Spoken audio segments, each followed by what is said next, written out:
네, 프레스룸 라이브 시청하시면서 유튜브에서 활발하게 의견 나누시면요. 시청하는 재미가 더 배가 될 것 같습니다.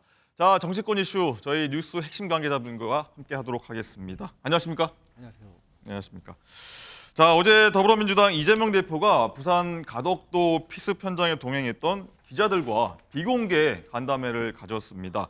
자, 장가 기자, 시청자 여러분들이 좀 궁금해할 만한 여러 사안도 있지 않습니까? 거기에 대해 하나하나씩 좀 얘기를 했어요. 네, 그렇습니다. 그런데 우선 이 얘기를 먼저 해야 될 것 같은데요. 네. 저희가 이재명 대표 관련해서 그 명룡대전 이제 실제 성사가 될 것 같습니다. 4월 10일 총선에서 가장 관심이 많이 가는 지역이 될 것 같은데요. 어제 이재명 대표는 총선 출마에 대해서 지역구 의원이 지역구 그대로 나가지 어디를 나가겠느냐 이렇게 말하면서 인천 계양을 출마 의사를 분명히 했습니다.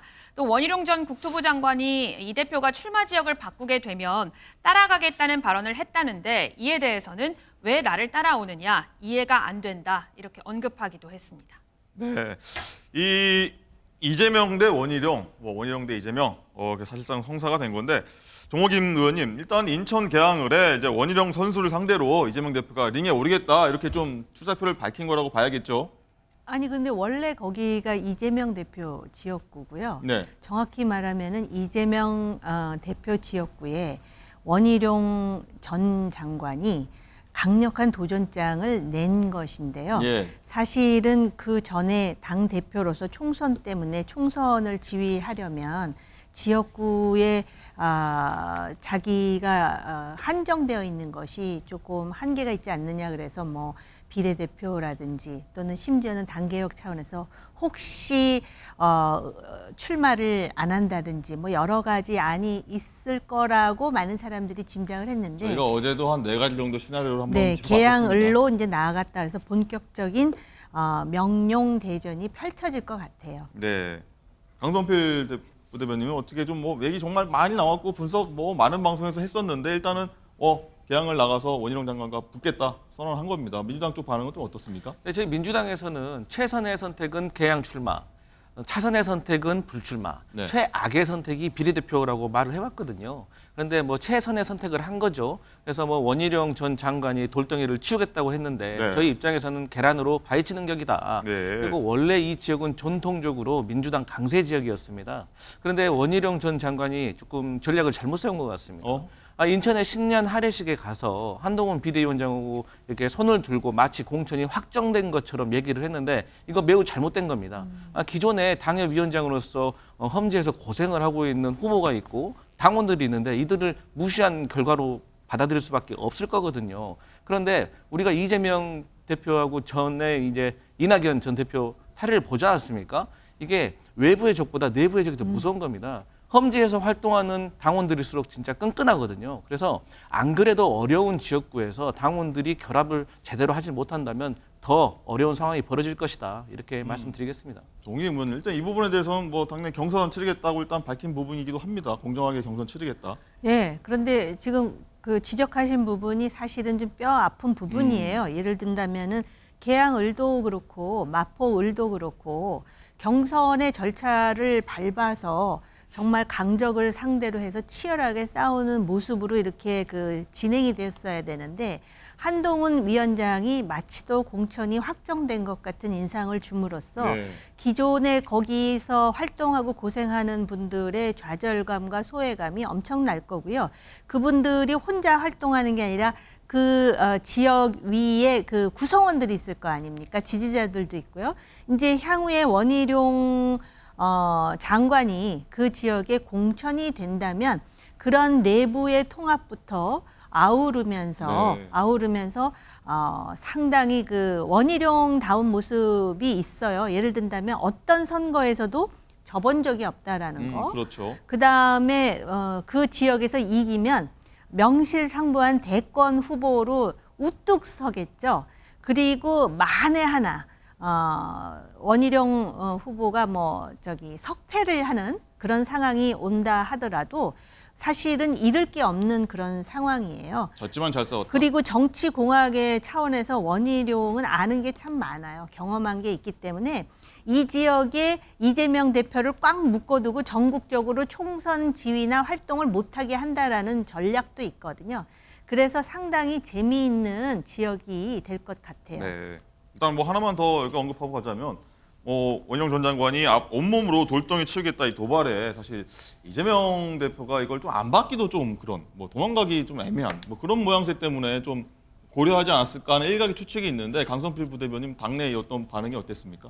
당내에서는 아니, 당연히 이재명 대표가 도망간다는 건 말도 안 되는 소리고 이것은 만약에 패배할 수 있는 가능성이 높다고 하더라도 그야말로 젖잘싸우러 가야지 원희룡 장관이 오겠다고 하는데 그것을 피한다? 이것은 야당의 지도자로서 절대 옳지 않은 행동이라고 저희는 그렇게 생각이 왔습니다. 예.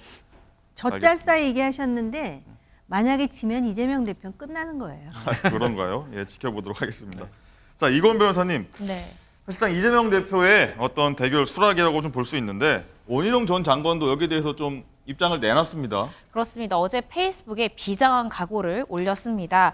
페이스북에 이런 내용 올렸는데요. 이재명 대표께서 개항을 출마 의사를 밝혔다라면서 이번 선거는 국민들께서 대한민국 정치를 정상화시키는 계기가 될 것이다 이렇게 밝혔습니다. 그러면서 이 국민이 원하고 있고 인천 시민이 기다리고 있다 이렇게 비장한 메시지를 남겼습니다. 네. 어쨌든 명룡대전이 현실화되면서 인천 개항을이 좀 이번 총선에서 링이 어떤 좀 최대 격전지가 되지 않았나 이런 생각이 좀 들고 있는데 관련해서 링 밖에서요 으쌰으쌰들 벌써 시작했습니다. 어떤 내용인지 한번 듣고 오겠습니다. 저는 개항을 해가서 싸워야 된다고 봅니다. 국힘과 한동훈, 윤석열이 이재명 무시하듯이 우리의 상대 카운터 파트너를 그렇게 무시하는 정치는 하지 않습니다. 칼을 뽑았잖아요. 제가 맞상대 해드리겠습니다. 라고 응해주는 게 예의라고 생각을 합니다. 그 원희룡 장관이 파트너로 오면 지역구에 좀 발이 묶이지 않겠어요? 이재명 대표가 아무래도. 이재명 대표요? 이재명 대표 브로마이드만 갖다 놔도 됩니다. 정 의원님, 이재명 대표 사진만 갖다 놔도 이긴다. 이런 얘기 어떻게 드셨습니까? 아니 현실적으로 그 개항을이 상당히 민주당에 유리한 지역 총선 결과만 보면은 언젠가 보궐선거에서 한번 당시 한나라당 의원 후보가 승리한 외에는 송영길 대표가 또 털을 잘 닦아놓지 않았습니까? 오선했죠. 예, 근데 느닷없이 본인 서울시장 가면서 이재명 후보를 당시 대선 후보를 개항을 해 보궐선거 할 수 있도록 그래서 그때도 참 말이 많았던 지역이에요. 그런데 실제로 지금 뭐 민주당 텃밭이라고 하는 지역이기 때문에 아마 민주당 내에서는 그러한 이야기를 하는 것 같은데요. 아마 이제 이 개항을 해서 이재명, 원희룡 이런 구도가 되면은 이 원희룡 후보 이것도 사실은 지금 가정법적이에요. 현재 지역위원장 이제 지역위원장들도 다 내려놨을 겁니다. 당협위원장들도. 그런데 그 대결 구도가 되면은 원희룡 선수로서는 이재명과의 대결 구도뿐만이 아니라 아마 그 당내의 개혁이라든지 본인의 그 개혁 이미지를 살릴 수 있는 많은 행보를 하지 않을까 저는 조심스럽게 예측해요. 네, 그렇군요. 강선필 부대변인 일단은 민주당 일각에서는요 이제 총선 프레임이 뭐 윤석열 정권 심판론에서 이재명 대 원희룡 뭐 이렇게 대결 구도 좀 쏠려가는 거 아니냐 이런 좀 우려도 나오더라고요. 말려드는 거 아니냐? 네, 맞습니다. 그 앞서서 조금 지적하고 싶은 게 이 정봉주 전 의원의 발언. 네. 이 골프하고 선거는 고개를 드는 순간 패배한다고 해요. 그러니까 우리가 자중하고 겸손한 자세로 선거에 임해야지 지금 개항을이 조금 우리에게 유리한 지역구라고 해서 뭐 사진만 갖다 놔도 이길 수 있다 정말 잘못된 발언이고요. 지금 인천의 선거 구도를 보면 역대 북쪽 같은 경우는 민주당 강세이고 남쪽 같은 경우는 격전지였습니다. 예. 근데 지난 그 21대 선거에서 민주당이 운이 좋게도 11석을 얻은 거예요. 근데 지금 송영길 그 대표의 돈봉투 사건 이거와 관련해 가지고 인천의 민심이 흉흉합니다. 그렇기 때문에 이번에 저희가 11석을 가져간다는 보장이 없어요. 그렇기 때문에 사실 저는 원희룡 전 장관이 전략을 잘못 쓰는 게 너무 감사한 일이에요. 제가 만약에 원희룡 전 장관이었다면 저는 개항을에 출마하지 않고 그 인천의 남쪽에 출마를 해가지고 전선을 더 확대해서 인천에서 원희룡 대 이재명 구도를 만들었을 겁니다. 그런데 본인이 개항으로 가면서 인해서 그 당선도 가능성이 매우 낮아졌거든요. 차라리 남쪽 가서 본인이 이기고 옆에 있는 한석도 얻어내면 그거야말로 원희룡의 사실상의 승리거든요. 근데 선거 선거 구도를 잘못 짠 것이 우리로서부터는 행운인데 이것을 아직 분위기 파악을 못하고 이런 겸손하지 못한 발언을 한다는 건 정말로 잘못됐다. 민주당 지금 선거 구도에 대해서 제대로 다시 분석을 해야 된다. 이렇게 말씀드리고 싶습니다. 네, 알겠습니다.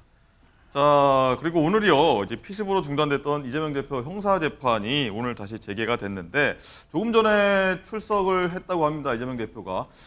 장관 기자, 방금 출석했다고 들었는데 소식 들어온 거 있나요? 네, 그렇습니다. 흉기 피습 사건 이후에 중단이 됐었던 이재명 대표의 공직선거법 위반 혐의와 관련해서 재판이 조금 전 시작이 됐는데요. 네. 재판이 10시 반 서울중앙지법에서 열렸고 이전 22분에 서울중앙지법 서관 입구에 이 대표가 도착을 했습니다. 차에서 내린 이재명 대표, 이재명하고 외치는 지지자들에게 손을 흔들기도 했는데요. 지금 모습이죠. 그렇습니다. 흉기 습격으로 다친 왼쪽 목에는 밴드를 붙인 상태였습니다. 오늘 기자들이 여러 질문을 했는데요. 이재명 대표가 뭐라고 말했을지 들어보시죠. 피습 사태 이후에 첫 재판인데 한마디 부탁드립니다. 담당 재판장 사직으로 재판 지연 지적됐는데 어떻게 생각하시는지요? 김용 부원장 관련 위증교사 혐의로 대선 캠프 관계자 2명이 구속됐는데 어떻게 생각하시나요? 네, 이재명 대표 출석 모습인데 법원 들어갈 때는 사실 거의 말을 해오진 않았습니다, 지금까지. 자, 오늘 재판이 공직선거법 재판인데 이건 변호사님, 이 사건을 심리하던 판사가 최근에 사표를 냈지 않습니까? 그래서 맞습니다. 사실 지금까지도 16개월이나 걸린 재판인데 판사가 사표 내면서 이 재판 처음부터 다시 하게 생겼다고 하더라고요. 이제 공판 절차 갱신을 지금 걱정을 하고 있는 건데요. 사실 공직선거법 위반 사건 같은 경우에는 공소제기일로부터 6개월 내에 심리를 마치고 선고하도록 되어 있습니다. 그럼에도 불구하고 강 부장판사는 지금 16개월 정도를 끌어온 상황인데요. 갑자기 사표를 내게 되면서 2월 중순까지 근무하게 됩니다. 오늘 지금 열리고 있는 17차 공판 같은 경우에는 그 강 부장판사가 지금 심리를 하고 있는데요. 아무래도 이제 담당 재판부 이 판사가 바뀔 예정이기 때문에 다음 기일은 아무래도 2월 중순이나 하순경에 잡히지 않을까라는 생각이 듭니다. 재판 절차가 갱신된다, 처음부터 다시 해야 되느냐에 대한 논의가 활발할 것 같은데요. 반드시 담당 재판부가 바뀐다, 판사가 바뀐다고 해서 처음부터 모두 다 해야 되는 것은 아닙니다. 네. 그간의 심리를 쭉 내용을 살펴보고 새로 이제 배정되게 될 담당 재판장께서 증인신문이 이 정도 진행이 됐지만 이전에 증인신문 녹취록도 있고 이 정도만으로 난 충분히 원용할 수 있다라고 판단이 들면 같은 증인을 여러 번 부르지 않고 이전에 심리했던 것은 그대로 이어갈 수도 있고요. 아니다, 여태까지 진행됐던 것 중에 중요한 증인 누구누구는 내가 다시 한번 불러서 얘기를 들어봐야 되겠다라고 생각이 들면 해당 증인에 대해서 다시 부를 수도 있습니다. 그래서 아마 오늘 이제 재판이 열리고 그 다음 길 이제 새로운 재판장께서 그 부분에 대해서 변호인과 좀 구체적으로 논의할 것 같은데요. 오늘 재판 결과를 한번 좀 지켜봐야 될 것 같습니다. 네. 하나 궁금한 게 그럼 지금까지 새로운 재판장이 오면 지금까지 16개월 걸렸다고 하는데 네. 그만큼까지 소요되진 않겠죠? 그럴 것 같습니다. 사실 이미 이 강 부장판사가 사표를 내면서 16개월이나 지연된 거에 대해서 재판부가 비판을 많이 받은 상황입니다. 따라서 새로 지정될 부장판사, 재판장 입장에서도 재판을 신속하게 맞춰야 된다라는 부분에 대해서 좀 압박을 느낄 것 같고요. 그렇다고 하면 새로 심리가 열린 날로부터 6개월 내에 마무리가 되지 않을까 싶습니다. 근데 그렇다 손 치더라도 16개월 더하기 6개월, 22개월입니다. 사실 공소제기일로부터 너무 많은 개월수가 흘러갔기 때문에 이 부분에 대해서 새로운 재판부도 좀 서둘러서 집중 심리 기일로 진행하지 않을까 싶습니다. 알겠습니다.